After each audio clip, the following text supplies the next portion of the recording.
Bismillahirrahmanirrahim. Kwa jina naitwa Hajat Riziki Saidi Lulida, ni mwenyekiti wa Riziki Lulida Foundation.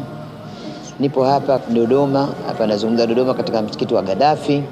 Nawakaribisha wananchi wote wa Tanzania wote kuja kuhudhuria kesho katika mashindano ya Qur'an kwa watu wenye ulemavu siku ya Jumamosi tarehe 10 kuanzia saa 12. Ukumbi uko wazi, kiingilio ni bure.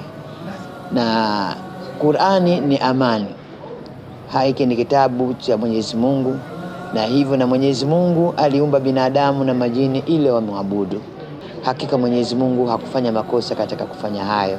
Hivyo kesho kutakuwa na miujiza mikubwa kwa Watanzania kuja kushuhudia watu walemavu wasioona wakisoma Qur'an, walemavu viziwi wakisoma Qur'an.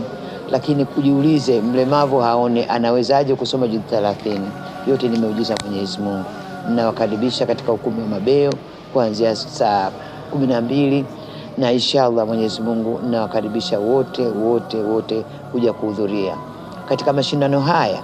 Mikoa 11 imeweza kuhudhuria. Kuna Kagera, kuna Pemba, kuna Zanzibar, kuna Tanga, kuna Lindi, kuna Pwani, Dar es Salaam, kuna Iringa. Yote mikoa hii, Tanga yenyewe imekuja hapa.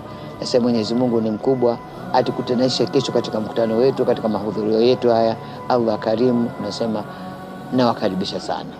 Unaangalia Al Mubajjal TV Tanzania, chemchemu ya elimu.